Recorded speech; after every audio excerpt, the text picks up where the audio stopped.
Hoy con mi grupo daremos a conocer un punto de vista a favor de la extensión de la personalidad de los animales y otros seres no humanos.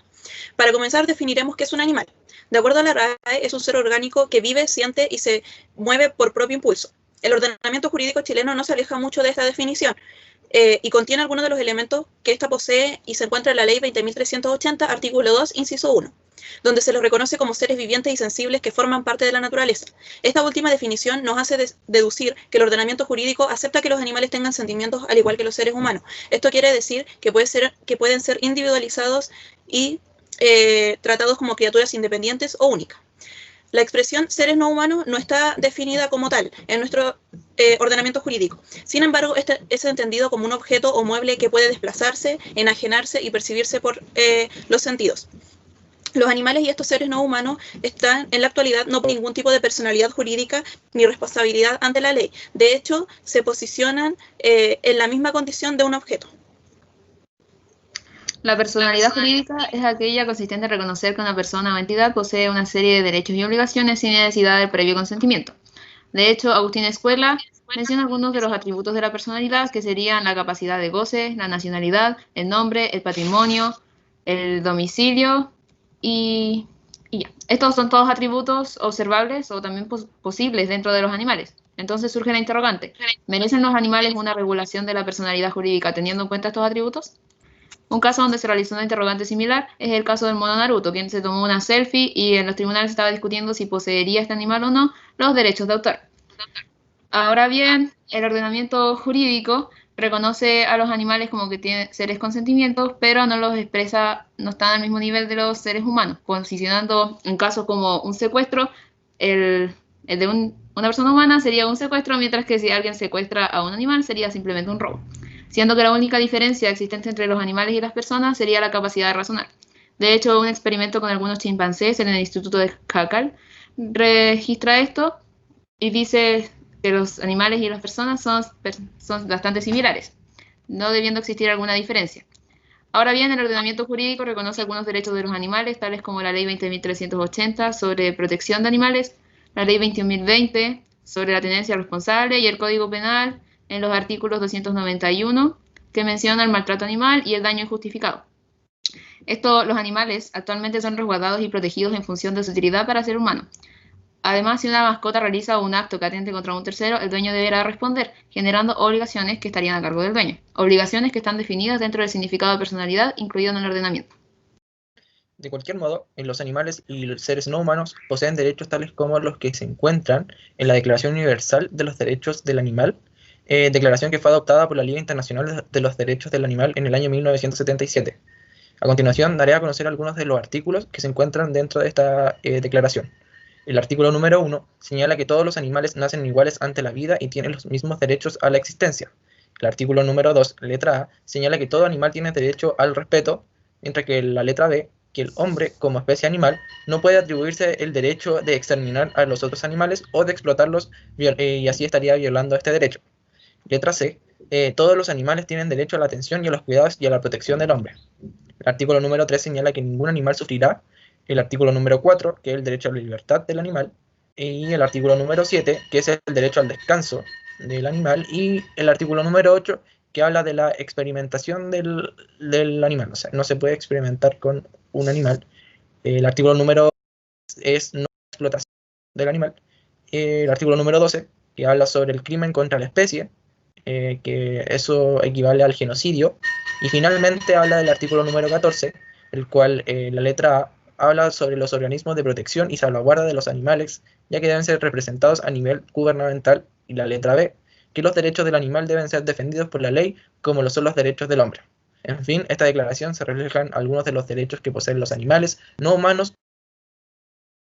la personalidad jurídica de los animales.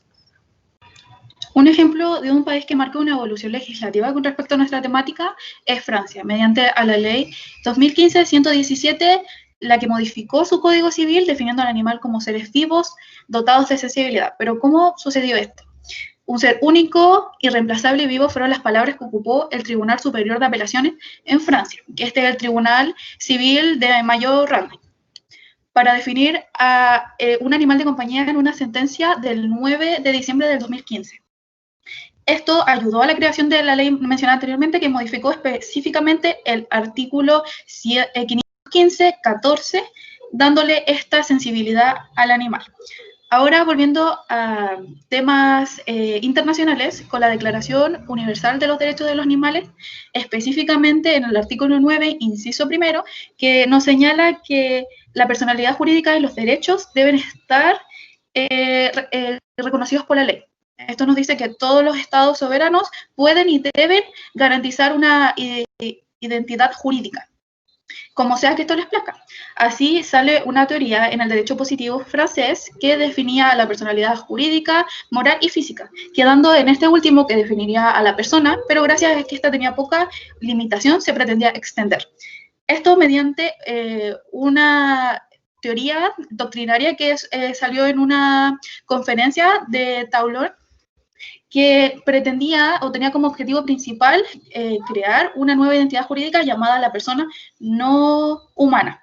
Esto nos dice que las personas no humanas quedan con derecho ante el ordenamiento jurídico, y esto sin modificar en una manera abrupta el servicio de derecho.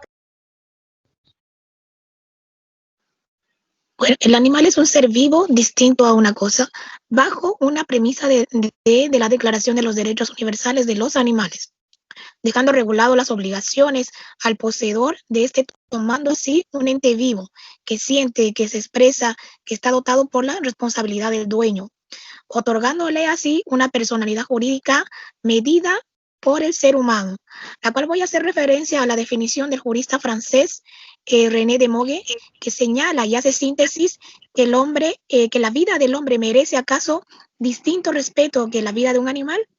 Bueno, esto más allá se considera una razón para ser tratados como objetos, ya que más allá de la posibilidad al raciocinio, se debe considerar al animal en su integridad. Ya. De esto surgen algunas interrogantes, como por ejemplo, ¿acaso hoy en día vivir es estar sometido a decisiones de un ser moral superior en la que somos encerrados, maltratados, torturados, utilizados para el consumo o para el lucro? Esto para satisfacer intereses solamente de tipo humano, y al fin de cuentas, si no resultamos ser lo que ellos quieren o esperan, cuando dispongan pueden desecharnos, olvidarnos, abandonarnos, incluso asesinarnos. Con esto no se quiere decir que a los animales se les deben otorgar los mismos derechos que disponemos los seres humanos, sino que se les deben otorgar los derechos para cubrir sus intereses. Sobre los seres humanos, la regulación no hace distinción alguna entre nosotros mismos. De la misma manera, se ve que este criterio puede ser aplicable a los animales sin que exista alguna distinción entre el tipo o especie de animal ante el cual nos encontremos. Testimonios del pasado en la historia del derecho señalan que a los animales se le otorgaban ciertas formas de personalidad jurídica, tales como ser considerados como un niño, un compañero o un amigo. Esto es algo que está presente desde la antigüedad. El animal también tuvo la capacidad de ser parte de un litigio. De esto quedan pruebas en los juicios de animales de Europa y América, donde existen pruebas hasta principios del siglo XX, por lo que los animales no humanos tienen la capacidad de derecho. Por esto mismo deberían ser conceptualizados como sujetos de derecho.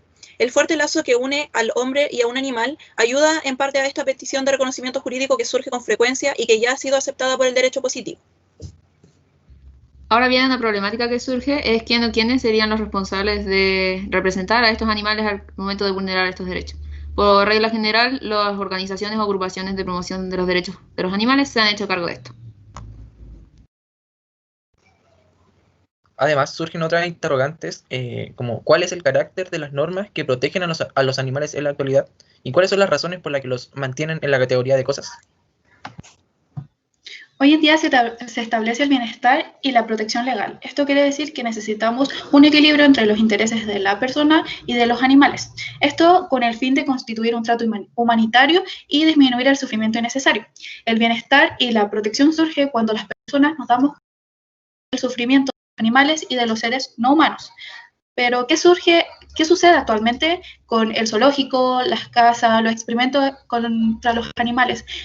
Actividades que vulneran de alguna manera los derechos que deberían tener estos animales.